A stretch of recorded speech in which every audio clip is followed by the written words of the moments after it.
Komisi 8 DPR RI meminta Badan Nasional Penanggulangan Bencana atau BNPB agar lebih optimal lagi dalam mengalokasikan anggarannya untuk menangani berbagai bencana yang terjadi di Indonesia.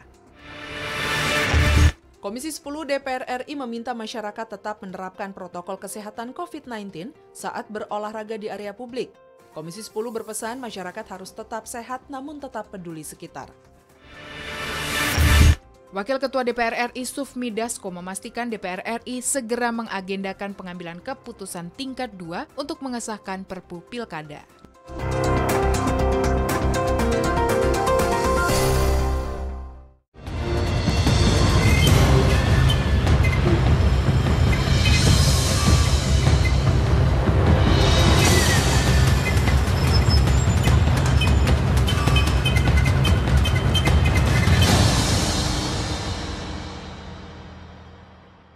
Selamat pagi pemirsa, apa kabar? Tentunya Anda berjumpa kembali bersama kami dalam acara yang selalu akan memberikan inspirasi maupun wawasan baru untuk Anda, yaitu Suara Parlemen bersama saya Yusri Hayanti dan rekan saya Medi Nugroho. Pada pagi hari ini, kalau Medi ini punya teman-teman ataupun misalnya juga teman-teman di setidaknya di gedung DPR RI ini ada satu perkumpulan namanya Meja Kejujuran.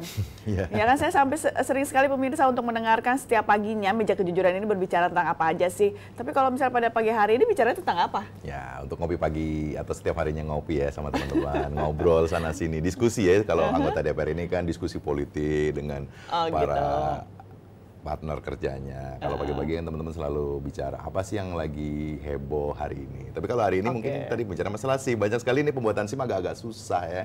Oh, jadinya Meja Kejujuran jujurnya ini untuk masalah pembuatan SIM atau misalnya apa perpanjangan atau yang mana nih yang lebih fokuskan untuk bicara atau misalnya dibicarakan pada pagi hari? Ya, kalau banyak yang mengeluhkan tentang bagaimana kemarin masa pandemi sekitar 3 bulan lebih ini kan SIM tidak dibuka, pelayanan pembuatan SIM, perpanjangan SIM juga. Tapi kemarin-kemarin sudah mulai dibukanya untuk SIM ini membuat masyarakat berbondong-bondong. Antrinya ini yang membuat panik para orang-orang. Males antri kali pemirsa Males antri. Nah, ini yang jujur. Itu baru jujur. Nah, kan kalau misalnya bikin meja kejujuran harus benar-benar jujur. Jangan namanya aja meja kejujuran tapi nggak jujur. Tapi kan teman-teman kan ya merasa bahwa kadang-kadang kalau dulu kan polisi ngerasa bahwa banyaknya calo misalnya di tempat pembuatan SIM ya. Tapi sekarang sudah mulai tidak ada atau mulai berkurang. Walaupun masih ada 1-2 orang yang masih berusaha untuk menawarkan jasa-jasa pembuatan SIM secara singkat tanpa tes. Ini masih ada ya. Tapi ingat, kalau pada saat lagi ngantri, jangan sampai berdekatan, tetap harus jaga jarak. Ini yang memang harus diantisipasi. Karena yang sudah-sudah ya kalau misalnya udah benar menggunakan masker, tapi kalau semuanya masih berdekatan, nah sama ini aja ya. Bahaya juga. Ya, mengawali pagi ini saya akan berikan dulu 3 berita utama. Yang pertama terkait dengan Komisi 8 DPR RI meminta BNPB lebih optimal alokasikan anggaran. Komisi 8 DPR RI meminta Badan Nasional Penanggulangan Bencana atau BNPB agar lebih optimal lagi dalam mengalokasikan anggarannya untuk menangani berbagai bencana yang terjadi di Indonesia. Berikut berita selengkapnya. Ditemui usai rapat kerja dengan Kepala BNPB beberapa waktu lalu, Ketua Komisi 8 DPR RI Yandri Susanto menegaskan, BNPB harus lebih optimal dan tepat sasaran dalam mengalokasikan anggarannya di berbagai bidang, terutama dalam kondisi pandemi COVID-19 yang saat ini semakin banyak memakan korban di berbagai wilayah di Indonesia. Terkait anggaran BNPB yang jumlahnya belum sampai 1 triliun, Yandri mengingatkan walaupun anggaran yang selama ini digunakan belum sebanyak itu, namun dana siap pakainya hampir menyentuh angka 6 triliun. Dari rapat ini tentu kita berharap BNPB bisa melakukan optimalisasi di berbagai bidang, apalagi hari ini kan di tengah pandemi COVID-19. Jadi tadi kita minta anggaran itu optimal dan tepat sasaran. Nah, memang BNPB belum sampai 1 triliun anggarannya, tapi dana siap pakainya kan hampir 6 triliun.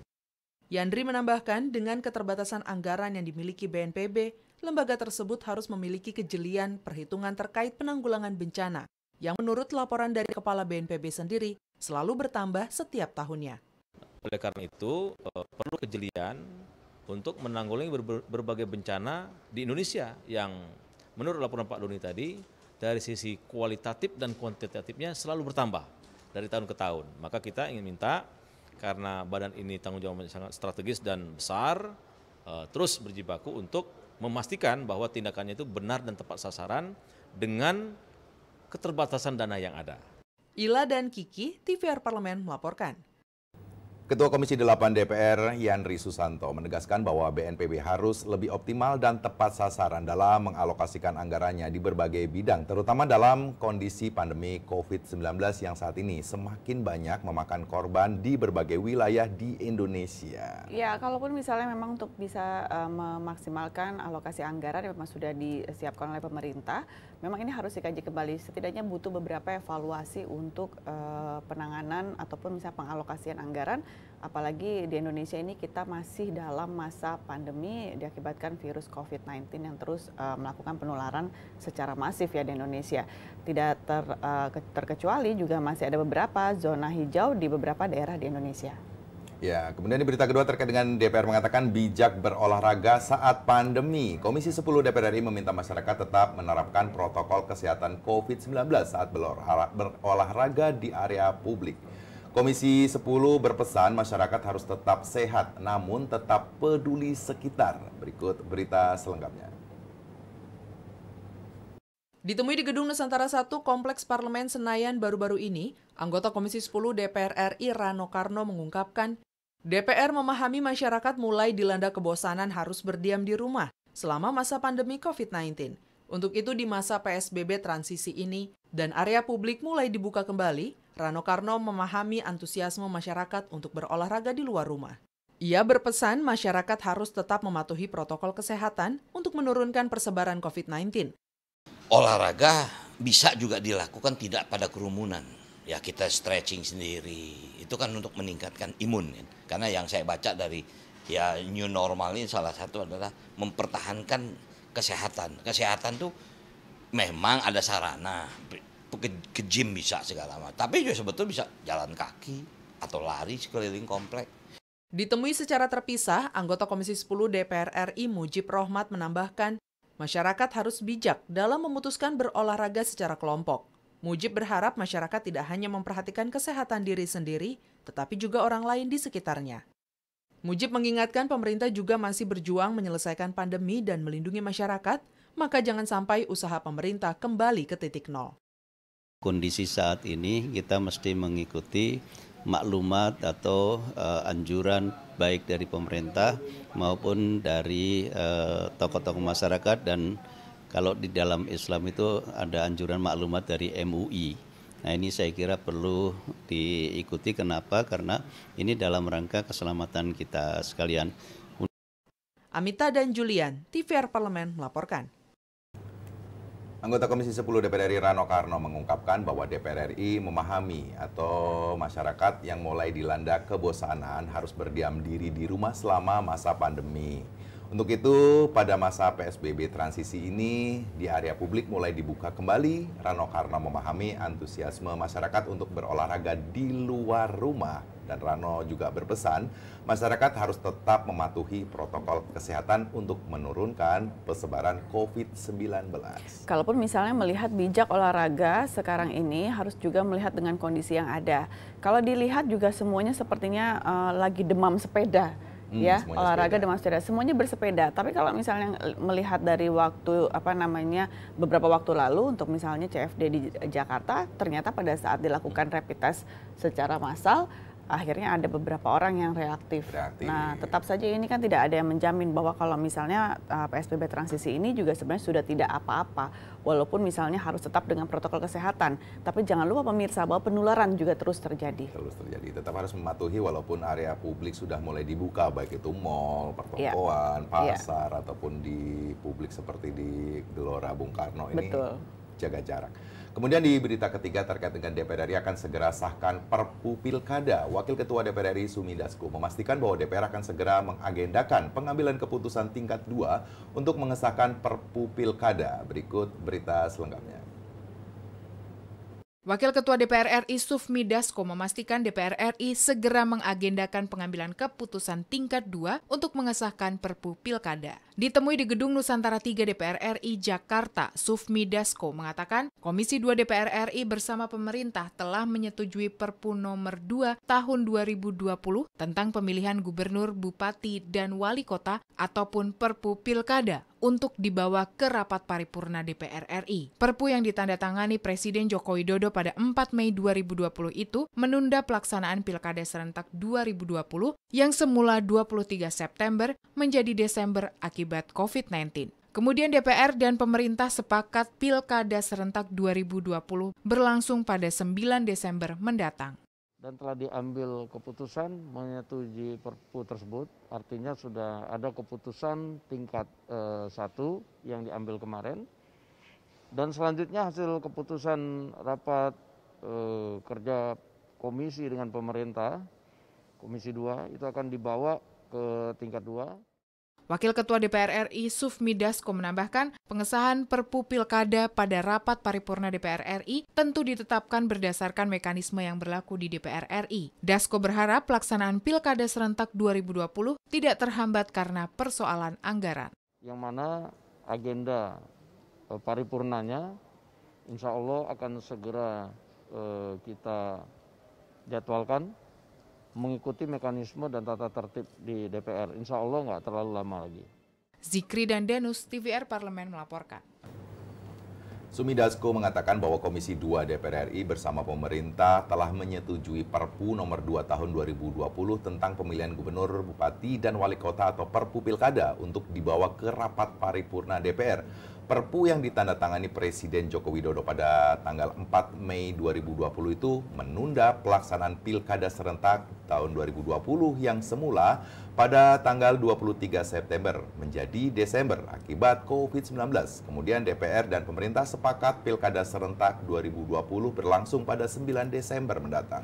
Ya, kalaupun misalnya memang masa pandemi ini masih berlangsung di Indonesia, tapi kalau misalnya untuk pelaksanaan Pilkada serentak tetap dilakukan, cuma memang diundurkan karena tadinya awalnya di bulan September menjadi bulan Desember ya. Tetap dilaksanakan. Jadi artinya Perpu yang dibawa ke DPR RI sudah disetujui ya dan akan dibawa ke rapat paripurna. Mudah-mudahan bisa segera dilaksanakan Pilkada serentak nih pada tanggal 9 Desember nanti ya. Betul, yang dilaksanakan di beberapa daerah di wilayah Indonesia. Pemirsa, 3 informasi yang mengawali Suara Parlemen edisi pada pagi hari ini sudah kami sampaikan kepada depan Anda. Setelah ini kami akan hadir dengan beberapa surat kabar yang terbit pada pagi hari ini. Jangan kemana-mana, masih bersama kami tentunya di Suara Parlemen.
Pada pagi hari ini pemirsa sudah ada 2 surat kabar yang berada di meja kami. Satu dari koran Tempo, begitupun juga yang satu lagi dari harian Kompas. Apa saja yang akan kami hadirkan ke hadapan Anda dan kami pilihkan headline yang memang sedang hangat dibicarakan. Tentunya kami segera masuk dalam headline surat kabar.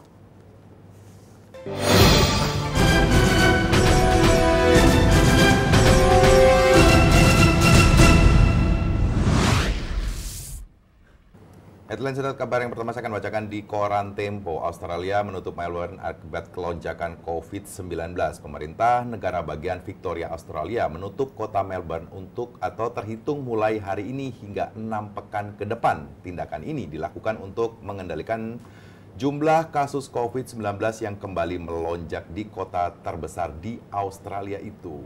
Kalaupun misalnya memang penularan ini kan semakin meluas ya di Australia, dan setidaknya juga kebijakan diambil untuk menutup Melbourne di sana. Tapi kalau misalnya di Indonesia sulit nggak ya untuk melakukan hal tersebut ya? Orang Indonesia kayaknya nggak ada bedanya ya. Nah itu Sudah dia, itu area, dia. masih saja berdesak-desakan, tidak jaga jarak, tidak menggunakan masker. Kalau misalnya kita Ininya bandingkan, masih ini bukan untuk membanding-bandingkan dengan negara lain, tapi kalau misalnya memang kebijakan beberapa negara yang memang merasa penularan semakin meluas, maka segera mengambil tindakan untuk segera menutup daerah tersebut, gitu ya. Kalau sekarang sulit sekali untuk bisa keluar masuk Jakarta saja, sepertinya sudah memang banyak kelonggaran-kelonggaran yang dibuat. Gak ada bedanya, new normal dengan normal biasa kan. Itu dia. Kemudian saya akan bacakan di koran Kompas pada pagi hari ini mengangkat Hong Kong tak lagi aman bagi pengguna internet. Pemberlakuan Undang-Undang Keamanan Nasional di Hong Kong akan meningkatkan pengawasan digital oleh Beijing di wilayah itu. Seperti yang selama ini terjadi di Cina daratan, perusahaan teknologi asing juga harus patuh terhadap undang-undang baru tersebut. Ya kalaupun misalnya kondisi adanya undang-undang yang berkaitan dengan misalnya penggunaan internet, ini sangat bagus sekali ya, positif sekali. Karena kalau misalnya untuk kita bicara masalah negara Cina saja, untuk masalah negara Cina ini punya segalanya sepertinya kalau misalnya bahasa secara pribadi. Punya segalanya sehingga setidaknya untuk masalah keamanan juga harus dipertimbangkan. Ya, kalau bicara masalah Hong Kong memang kemarin terjadi demo besar-besaran ya. Ini juga ada etnisinya yang menjadi awal mula dari bentrokan unjuk rasa besar-besaran ini. Tapi akhirnya Cina-Cina juga ya. Nah, itu dia. Pemirsa, 2 surat kabar, salah satunya yaitu di koran Tempo, begitupun juga ada di harian Kompas. Detailnya ada di sana yang memang kami pilihkan dijadikan headline surat kabar pada pagi hari ini. Setelah ini kami akan jeda kembali karena kami sudah siap dengan tema yang akan kami persiapkan untuk kami hadirkan ke hadapan Anda. Jangan kemana-mana, masih bersama kami tentunya di Suara Parlemen.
Di pagi hari ini pemirsa kami pilihkan tema ke hadapan Anda. Kalaupun misalnya saya mengucapkan atau mengatakan satu nama, misalnya saya mengatakan Joko Chandra, dan kemudian kami kaitkan juga dengan kasus Bank Bali, apakah juga Anda tahu detail ataupun misalnya kami mengingat untuk ataupun merimain Anda untuk kasus tersebut? Kalau orang yang sudah divonis, dia kabur ke luar negeri, tapi dia bisa ke Indonesia. Masuk lagi. Melakukan peninjauan kembali dari kasus tersebut. Kok bisa lolos ya? Ini yang banyak yang gimana? Nah, dia bisa gitu bikin dia. KTP sendiri loh dengan cepat. Bingung ya. Nah, ini banyak sekali banyak pihak yang mengatakan terlalu licin untuk misalnya membahas masalah Bank Bali ataupun sosok beliau, yaitu misalnya Joko Chandra tersebut. Ada yang mengatakan memang licinnya Joko Chandra sehingga bisa masuk ke Indonesia melakukan peninjauan kembali. Dan ini beberapa hal yang bisa lolos dan bisa ke luar negeri, begitupun juga masuk kembali ke negara Indonesia. Ini akan kami angkat ke hadapan Anda pemirsa, dan setidaknya untuk membahasnya lebih lanjut kami akan hadirkan pada pagi hari ini narasumber ke hadapan Anda, tapi kami berikan dulu informasi lengkapnya dalam tajuk Suara Parlemen berikut ini.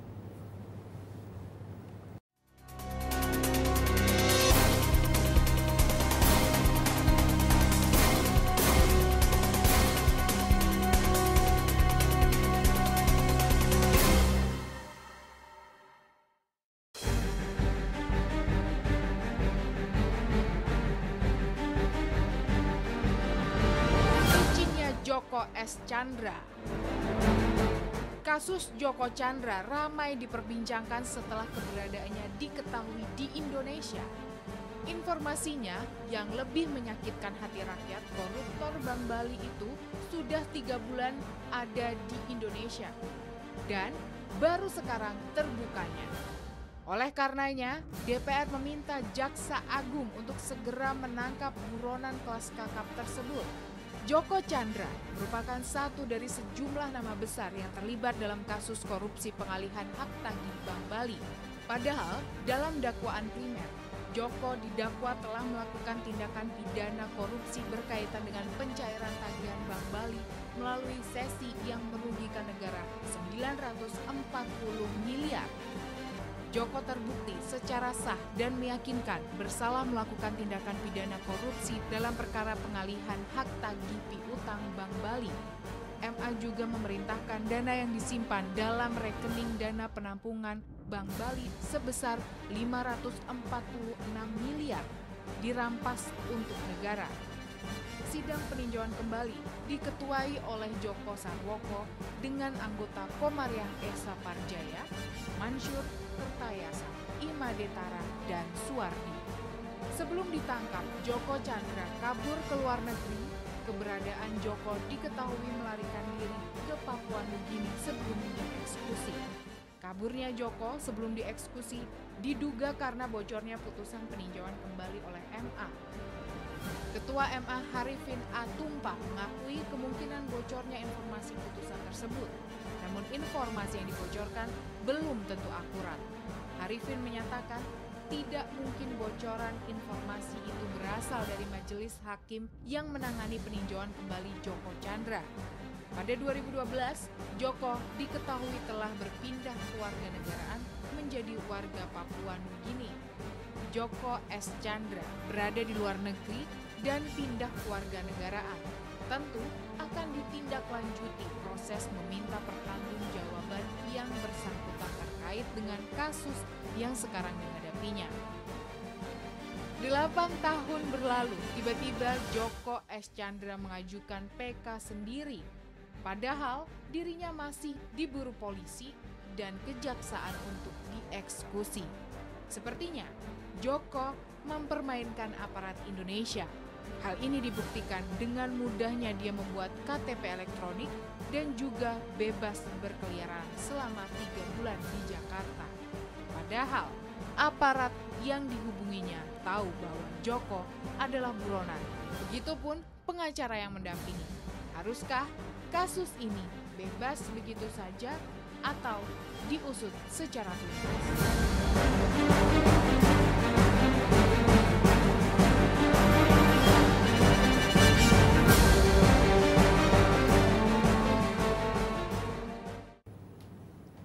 Pemirsa, kini kami masuk dalam segmen dialog pada pagi hari ini. Sudah hadir bersama kami di sini.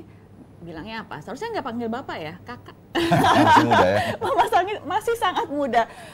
Bapak Didi Bukrianto, pemirsa dari fraksi Partai Demokrat, daerah pemilihan Jawa Timur 9. Kami akan membicarakan masalah licinnya Joko Chandra. Selamat pagi Pak Didi, apa kabar? Selamat pagi Mbak Ayu. Makin stamina makin oke loh. Olahraga gitu. Iya, kayaknya memang itu betul. Harus bijak dalam berolahraga, setidaknya dapat sehat juga dan tidak bosan di rumah, ya Pak ya. Tapi begini, saya lebih senang dan lebih merasa dihargai kalau dipanggil Mas, bukan Pak. Karena biasa orang-orang Jawa itu selalu manggil saya Mas gitu kan. Karena saya dari orang Jawa. Dan cocok, Mas biar Didi. lebih dekat kita. Cuma tetap jaga jarak ya Pak? Oh iya.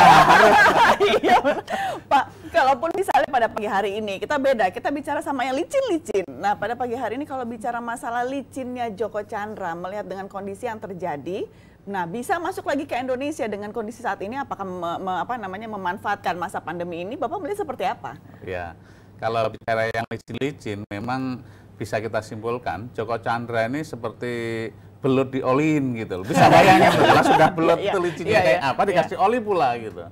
Nah ini tentu apa yang terjadi dengan Joko Chandra belakangan ini menjadi potret buruk penegakan hukum kita. Potret yang sangat memalukan, bukan hanya kepada aparat penegakan penegak hukum kita, tapi juga kepada negara kita Indonesia.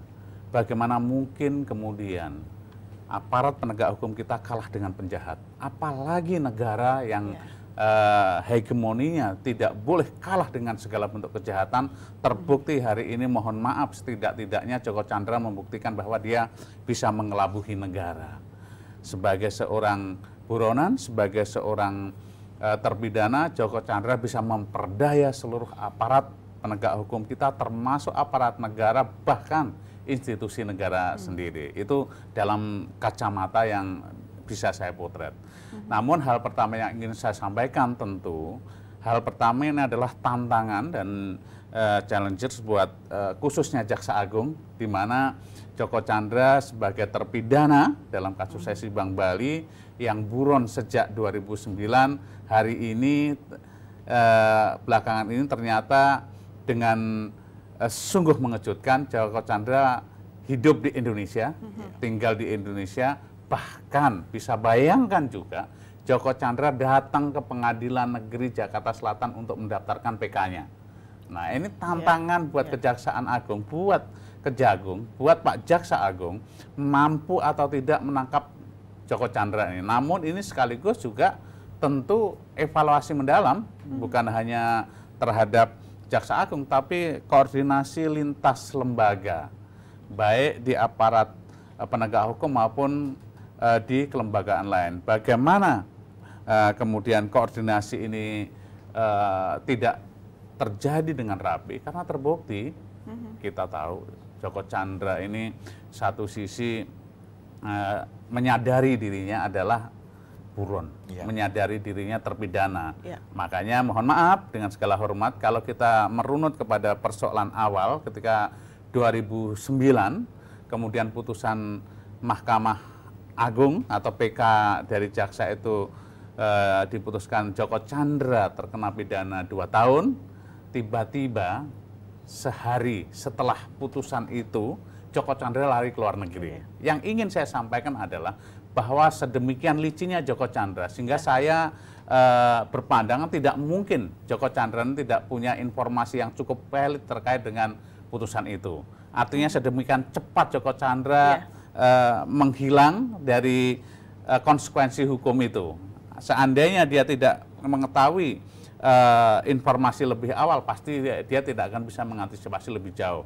Bahkan setelah ditetapkan sebagai buronan, di tahun 2011, Joko Chandra sempat mengurus kartu keluarganya di Dukcapil.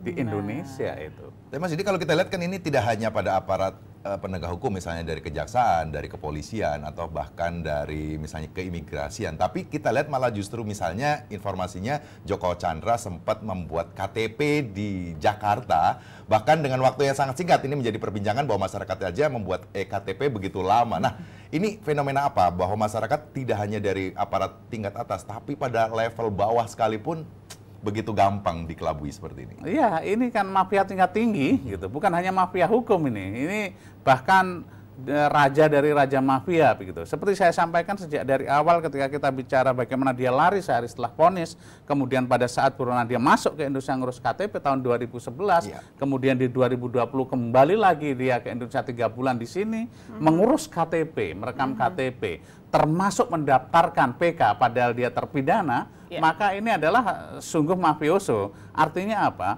Bahwa Joko Chandra tidak sendiri. Ada orang-orang yang mengatur masuknya Joko Chandra, mengatur merekayasa seluruh kejahatan dia. Artinya apa? Bahwa kalau kita melihat bahwa ini melibatkan dengan seluruh berbagai aparat, termasuk di Dukcapil maupun juga di Pengadilan Negeri Jakarta Selatan, selain kemudian kita bicara polisi, karena polisi juga sudah dimintai menjadi kewajiban dia untuk menangkap seorang penjahat, kemudian imigrasi gitu. Nah, yang lebih fatal adalah bahwa dinas ternyata membuktikan kepada kita koordinasi lintas sektor, lintas lembaga ini ternyata tidak terjadi. Saya khawatir kalau kemudian ini tidak diperbaiki, pola koordinasi ini menjadi sebuah koordinasi yang utuh, maka sistem yang dibangun dengan uang rakyat, sistem yang dibangun dengan uang negara ini justru bukan untuk mengurangi kejahatan, malah melindungi penjahat dan bentuk kejahatan. Tapi Bahaya. Mas, kalau misalnya melihat dengan kondisi ini bisa terjadi, seolah-olah seperti ada tanda ketakutan dari pihak pemerintah, misalnya dalam hal ini kejaksaan, kenapa dengan kondisi seperti kok bisa ya untuk melindungi secara massal seorang Joko Chandra? Kenapa hal ini terjadi? Kenapa ada satu sisi ketakutan sehingga kenapa yang harus dibungkus dengan rapi sehingga sampai saat ini kasusnya masih belum jelas? Loh, sebetulnya sudah clear mengenai masalah kasus. Ini kan persoalan kewajiban jaksa untuk mengeksekusi seorang terpidana, gitu. Jadi kalau bicara persoalan kasusnya clear, tinggal bagaimana eksekusi terhadap putusan PK itu dilakukan oleh jaksa. Jaksa tidak bisa melakukan eksekusi karena Joko Chandra melarikan diri. Padahal kalau kita melihat beberapa kasus juga yang juga tidak kalah kuat gitu backupnya, banyak juga DPO yang kemudian mudah ditangkap oleh aparat kita, termasuk polisi bekerja sama dengan Interpol. Joko Chandra ini nyata-nyata bahwa beliau terkena pidana, lari ke luar negeri, kemudian keluar masuk ke Indonesia jadi buron. Kok aparat kita tidak tahu gitu.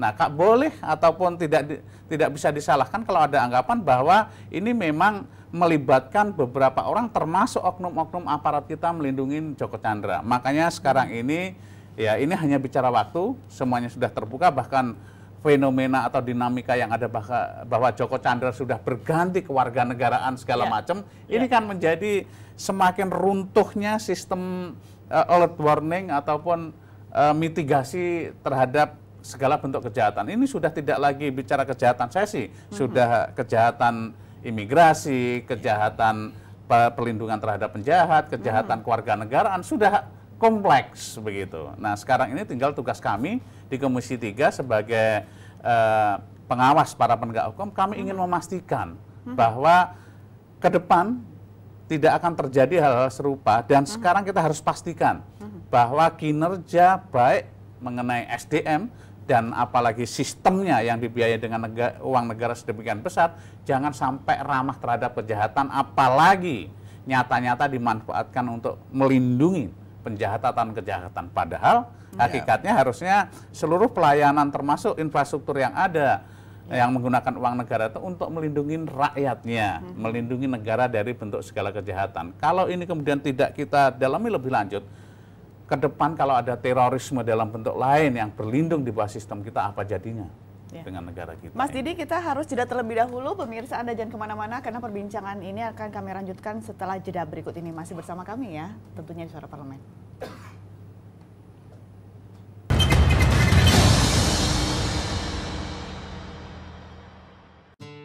Mari lapor LHK-ASN. Video ini akan memandu Anda untuk menyampaikan LHK-ASN melalui aplikasi Siharka. Sebelum memulai, ada baiknya Anda menyiapkan dokumen-dokumen berikut. Silakan mengakses siharka.menpan.go.id untuk membuka aplikasi Siharka. Lalu, login dengan username dan password Anda. Lengkapi profil dan ubah password Anda dan pastikan data yang Anda masukkan telah sesuai. Lengkapi data keluarga Anda seperti suami atau istri dan anak. Saatnya mengisi daftar kekayaan. Harta tidak bergerak adalah harta berupa tanah dan bangunan yang didukung dengan bukti kepemilikan dan nilainya ditetapkan berdasarkan NJOP. Harta bergerak adalah harta selain tanah dan bangunan seperti kendaraan bermotor, perabotan rumah tangga, perhiasan, dan lain-lain dengan nilai berupa harga perolehan atau harga tafsiran. Surat berharga adalah harta berupa surat berharga seperti saham, reksadana, dan sebagainya yang dinilai berdasarkan harga perolehan. Uang tunai, deposito, giro, tabungan, dan kas lainnya dicatat sesuai nilai yang tertera pada dokumen. Piutang adalah barang atau uang yang akan diterima di masa yang akan datang berdasarkan kesepakatan. Dan hutang adalah pinjaman yang diterima oleh ASN pelapor maupun suami atau istri dan tanggungan lainnya dari pihak lain yang pembayarannya menjadi tanggung jawab ASN pelapor. Penghasilan yang wajib dilaporkan pada LHK-ASN adalah penghasilan dari jabatan, penghasilan dari profesi atau keahlian, penghasilan dari usaha lainnya, penghasilan dari hibah atau lainnya, penghasilan dari istri atau suami yang bekerja. Sedangkan, pengeluaran yang dicatat adalah perkiraan pengeluaran rumah tangga dan rutin lainnya, seperti listrik, air, transportasi, dan biaya hidup lainnya, serta pengeluaran untuk rekreasi, asuransi, biaya pengobatan, dan sebagainya. Anda telah menyelesaikan pengisian LHKASN. Anda dapat memilih kirim ke inspektorat jika laporan telah sesuai, atau memilih edit jika masih perlu dilakukan perbaikan.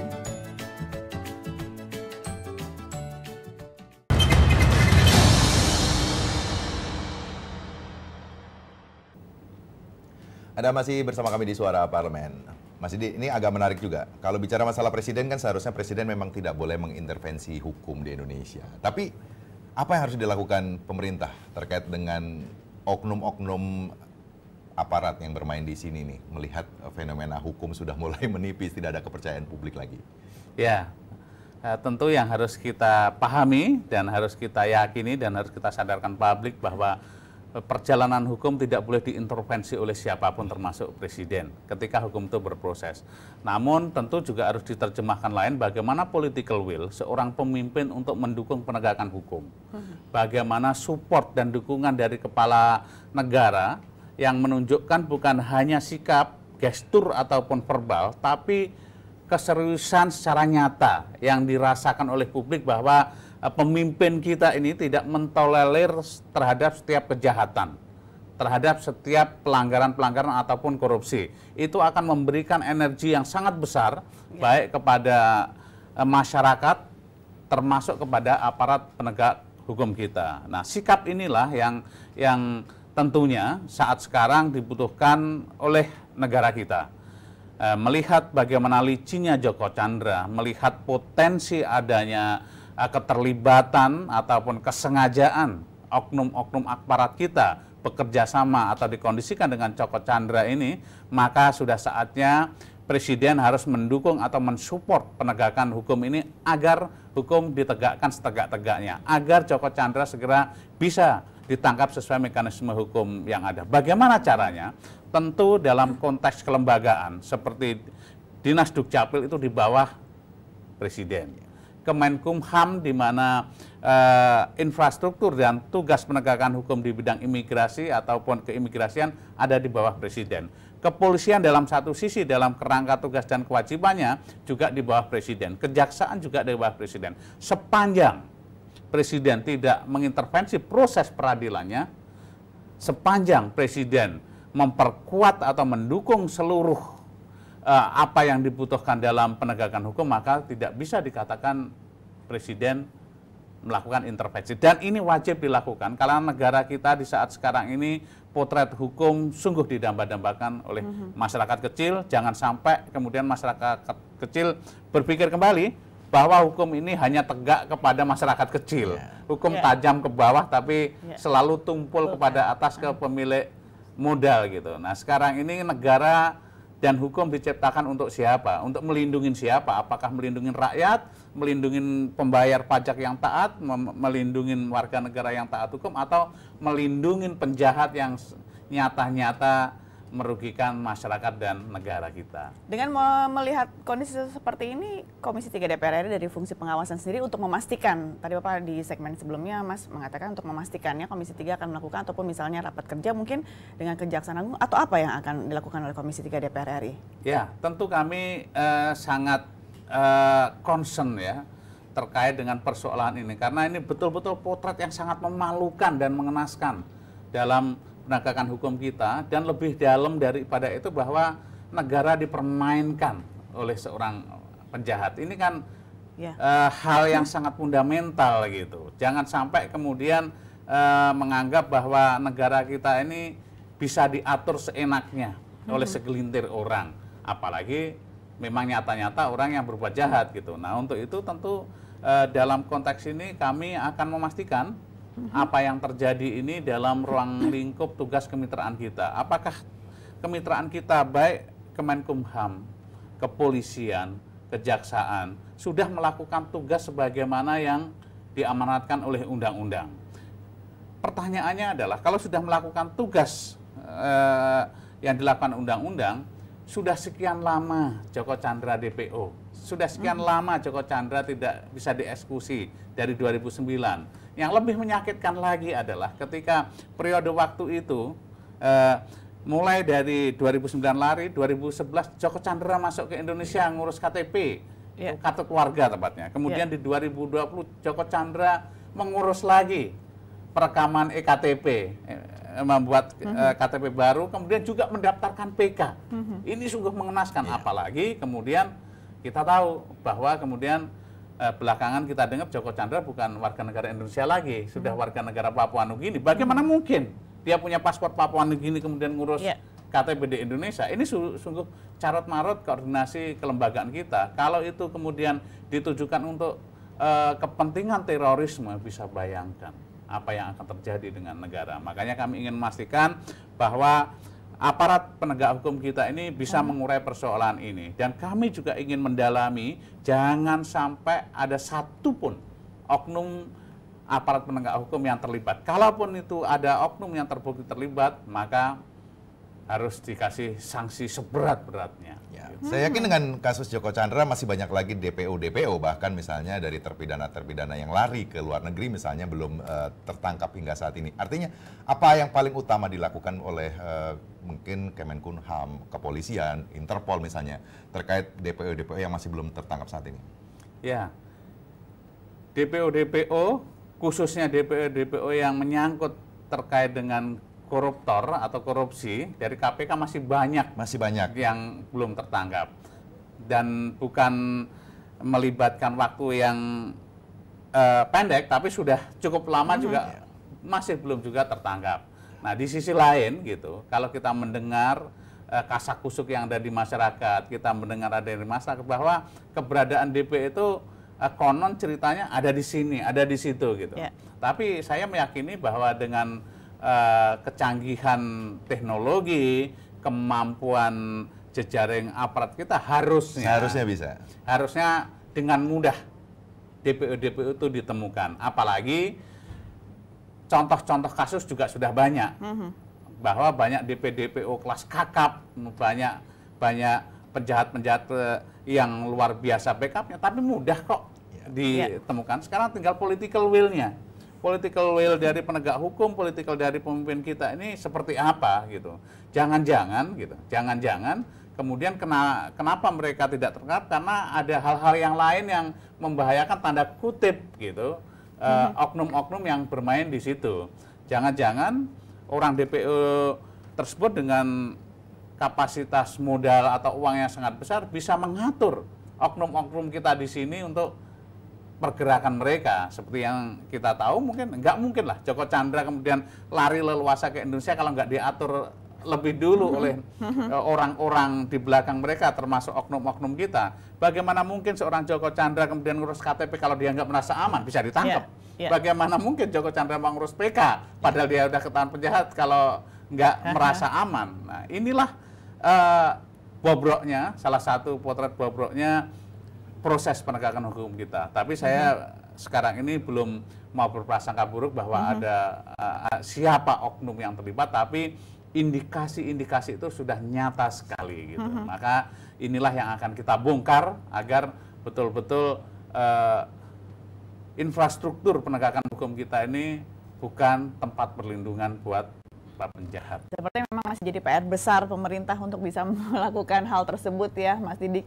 Dan terima kasih banyak sudah hadir pada pagi hari ini, Mas. Sama-sama, Mbak Yus. Dan pemirsa, dengan demikian usai sudah Suara Parlemen edisi pada pagi hari ini. Saya Yusri Hayanti. Saya Medi Nugroho. Tentunya bersama Mas Didik Mukrianto mengucapkan terima kasih atas perhatian Anda dan sampai jumpa.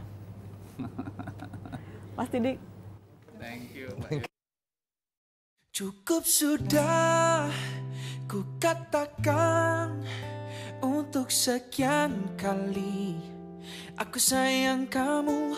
Cukup sudah batas waktu untuk kau nyatakan, sudikah dirimu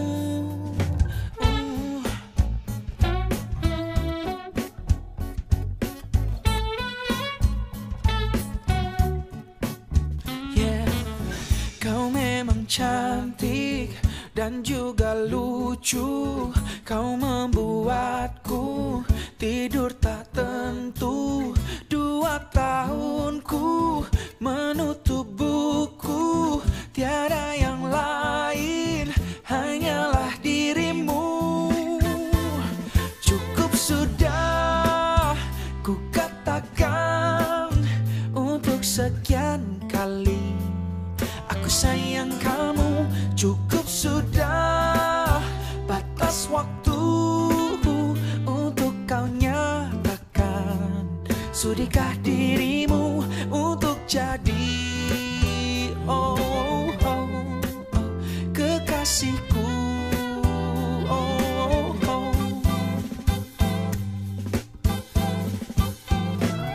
Ku sabar selalu, ku hitung hari-hari.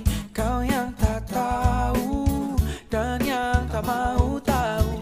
Terlalu lama ku jadi sahabatmu. Kapankah aku jadi kekasih?